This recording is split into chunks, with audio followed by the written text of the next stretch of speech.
तो नमस्कार, मैं पंडित ब्रजेश चंद पाठक मनोकामना ज्योतिष चैनल पर आज आपके सम्मुख बिल्कुल रहस्यमयी जानकारी।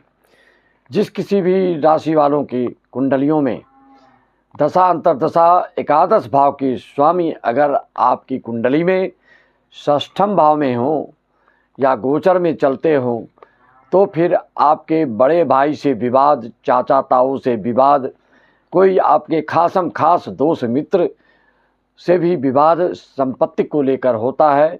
कोई संपत्ति हड़प लेता है, जिसके कारण से जिंदगी में आपको हेल्थ इशू भी आता है, उसी डिप्रेशन के कारण, उसी टेंशन के कारण, और आपको ऋण आदि भी लेने पड़ सकते हैं। किसी पैतृक संपत्ति के बंटवारे में आप वंचित हो सकते हैं। यह इनके प्रकार ऋण बड़े भाई, चाचा ताऊ या मित्र लोगों के कारण आपको ऋण, रोग आदि व्याधि से ग्रसित होना पड़ता है। उसका रीजन, उसका कारण यही होता है। खास करके मेष और मीन राशि वालों के लिए वर्तमान का जो समय चल रहा है, अगर पैतृक संपत्ति से संबंधित किसी तरह के क्रियालाप और वार्तालाप आपकी चल रही हो, तो उसके कारण आपको विशेष इन लोगों से दुश्मनी हो सकती है, इनसे केस मुकदमा आदि चल सकता है। और इस डिप्रेशन के कारण, इस टकराव के कारण, इस मन मुटाव के कारण आपको रोग ग्रसित होना पड़ सकता है, हेल्थ इशू भी हो सकता है। यह स्वाभाविक नहीं, इन लोग के कारण ही होता है। ज्योतिष शास्त्र का अद्भुत और रहस्यात्मक सूत्रात्मक जानकारी आपको दे रहा हूँ। किसी की भी कुंडली में आप इस चीज़ को देखकर आजमाइश कर सकते हैं, और कमेंट में आप हमको अवश्य इसका उत्तर दें, और अपने इष्ट देव का नाम भी अवश्य इसमें लिखें। जयकारा जो भी आपके इष्ट देव हैं, माता काली, अम्बा, राम, कृष्ण, शंकर भगवान जो भी हैं, उनका जयकारा अवश्य लगाया करेंगे। इससे आपको बहुत ही फर्क पड़ता है और आपका ध्यान आकृष्ट होता है भगवानों के प्रति। सिर्फ जयकारा आपको लगता है जय कृष्ण, सीताराम, जय श्री राम लिखने से क्या होता है, लेकिन उसका बहुत बड़ा प्रभाव पड़ता है। प्रतिदिन अगर आप किसी को संबोधन में राम राम, जय श्री राम, ओम नमः शिवाय, हरि ओम तत्सत जो भी आप बोलते हैं, तो उसका बहुत ही शुभ प्रभाव पड़ता है। सुबह सुबह उठते ही आप करावलोकन करते हैं, पृथ्वी माता को प्रणाम करके अपना चरण स्पर्श जब धरती पर करते हैं, उसके पूर्व ये सब करने से आपकी जो है नैतिकता में वृद्धि होती है, आपकी सैद्धांतिकता में वृद्धि होती है, आपकी आस्तिकता सात्विकता में वृद्धि होती है। और आपको यह चीज़ देखने को नहीं मिलता है, समझ में नहीं आता है, अनुभूति इस चीज़ की आप नहीं कर पाते हैं। तो मित्रों, अगली जानकारी महत्वपूर्ण, जैसे आप किसी की भी कुंडली में देखें, अगर लग्न में जिसका मंगल होता है, बलिष्ठ मंगल होता है, तो ऐसा जातक क्रोधी होता है, साहसी होता है, उद्यमी होता है, डिफेंस विभाग में जाने वाला होता है, प्रशासनिक विभाग में जाने वाला होता है, और ऐसा जातक कोई न कोई यूनिफॉर्म धारण करने वाला होता है। विशेष करके अगर प्राइवेट सेक्टर में भी अगर आप नौकरी करते हैं, तो कोई न कोई आपका ड्रेस धारण करने के एक नियम होगा। इस तरह के लग्नस्थ मंगल आपको दर्शाता है कि आपके घर में कोई न कोई प्रशासनिक विभाग में भी रहे होंगे, जो कि आपको भी इसका असर देखने को मिलता है। द्वितीय भाव में आप किसी की कुंडली में देखिए, मंगल अगर है तो ऐसा जातक घर में सबसे बड़ा होता है, और उसके बाद ही सभी होते हैं। वह छोटा नहीं हो सकता, वो बड़ा भाई ही होता है। जिसका द्वितीय भाव में मंगल हो, ऐसा जातक कठोर वाणी का प्रयोग करने वाला हो सकता है, आदेशात्मक क्रियाकलाप इनका हो सकता है, कटुभाषी ये हो सकते हैं। अगर शुभ दृष्टि से युक्त हो या शुभ युति हो, तो इसमें बिल्कुल कमी आ सकती है। फिर उनकी वाणी में आवेशात्मक तो होगा, आदेशात्मक तो होगा, निर्भीकता उनकी वाणी में तो दिखेगी, लेकिन वह सही मायने में सत्य के लिए करते हैं। अगर गलत युति हो तो वह कटुभाषी और अश्लील शब्दों का प्रयोग करने वाले होते हैं, और खट्टे मीठे खाने के प्रयोग करने वाले होते हैं मित्रों। और कुटुंब परिवार से लगाव इनका थोड़ा कम हो सकता है अगर पाप युति हो तो। और तृतीय भाव में जिसका मंगल होता है, बहुत ही पराक्रमी होता है, उद्यमी होता है, साहसी होता है, लेकिन घर की पैतृक संपत्ति के कारण आपको भाई से विवाद होना तय होता है।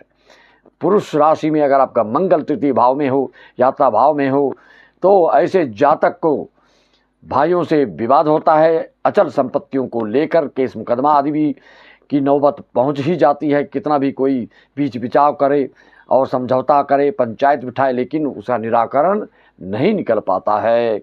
और ऐसा जातक घर का न बड़ा होता है न छोटा होता है, वह दो चार भाइयों के बीच वाला व्यक्ति होता है।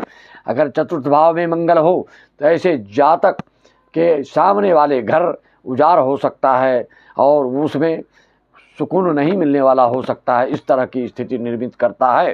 पंचम भाव के मंगल वाले लोग ज्योतिषी होते हैं, ज्योतिषी का जानकार होते हैं। बहुत बड़े एस्ट्रोलॉजर भी ऐसे लोगों को देखा गया है, अगर शुभ स्थिति में हो तो। इस तरह से आपको रहस्यमयी जानकारी, इम्पोर्टेंट जानकारी हमारे मनोकामना ज्योतिष चैनल पर हमेशा मिलती रहती है।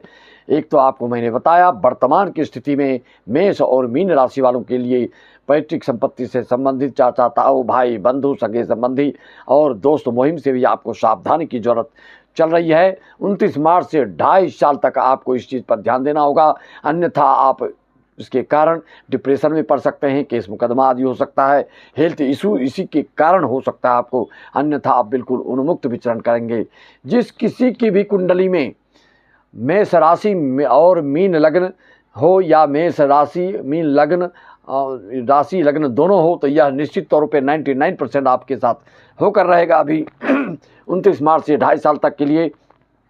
और जो भी मेष से मीन राशि के लोग हैं, उनके अगर एकादश भाव का स्वामी षष्ठम में बैठता है तो यह आपको शत्रुता पैदा कर देता है अपने चाचा ताऊ भाई बंधु से। एक चीज़ और ध्यान देना है आपको, कितना भी आपके कुंडली में राजयोग हो, चाहे नीच भंग राजयोग हो, विपरीत राजयोग हो, अनेक राजयोग हो, लक्ष्मी नारायण योग हो, सरस्वती राजयोग हो, हंस राजयोग हो, शशि राजयोग हो, रुचक राजयोग हो, कोई भी योग हो, लेकिन अगर लग्न और लग्नेश अंशहीन है, 0 है, तो यह राजयोग विफल हो जाता है, राजयोग भंग हो जाता है, कोई इसका शुभ फल आपको नहीं मिलेगा। दूसरा यह भी ध्यान रखिए, अच्छे से अच्छे आपके ग्रह गोचर कुंडली में दिख रहे हैं, लेकिन एकादश भाव का स्वामी अगर व्यय भाव में चला जाए, एकादश भाव का स्वामी अगर अष्टम भाव में आ जाए, एकादश भाव का स्वामी अगर षष्ठम भाव में आ जाए,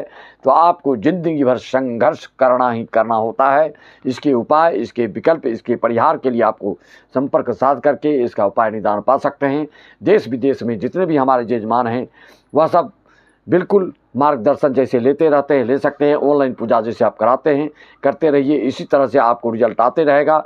हमारी जो एक विद्वान मंडलियों के, चरित्रवान मंडलियों को जो है, उसके द्वारा बड़े से बड़े अनुष्ठान, बड़े कार्यक्रम आप कराना चाहते हैं, श्रीमद् भागवत महापुराण आदि, शिव पुराण आदि, देवी भागवत आदि, तो पहले से आप बुकिंग आपको करना होगा। वीडियो देखना है तो आप हमसे संपर्क साधेंगे तो आपको वीडियो भेज दिया जाएगा कि हम लोग के कार्यक्रम में कितनी अच्छी भीड़ और कितना अच्छा तन्मयता के साथ श्रोताओं की भीड़ होती है और सुनते हैं। इस चीज़ के लिए भी आप संपर्क साध सकते हैं। आपके मन की शंकाओं का समाधान जो भी चाहिए वह मिलेगा। एक बार संपर्क कीजिए, मात्र 501 रुपये देकर आप सारी जानकारियां प्राप्त कर सकते हैं। लाइफ टाइम की कुंडली बनवाना चाहते हैं, आपको 2100 पेड करके आप ज़िंदगी भर के बना सकते हैं, चाहे स्वयं को बनवाएं। अपने दाम्पत्य जीवन से किसी तरह की आपको विरोधाभास अभी चल रहा हो, वर्तमान में अभी आ सकता है, कुछ लोगों के लिए विशेष रूप से तकलीफदायी सिद्ध हो सकती है। दाम्पत्य जीवन हो या संतान से विवाद चल रहा हो या और किसी से किसी तरह की दिक्कत हो, तो आप हमसे संपर्क साध करके उसका परिहार, उसका उपाय, उसका निदान पा सकते हैं। बस मैं ज़्यादा वीडियो लंबा नहीं बना करके इसी तरह से और रहस्यमयी जानकारी हर राशि वालों को मैं देते रहता हूँ। अपनी वाणी को विराम देते सबको राम राम, जय श्याम, जय हरिओम, जय सच्चिदानंद।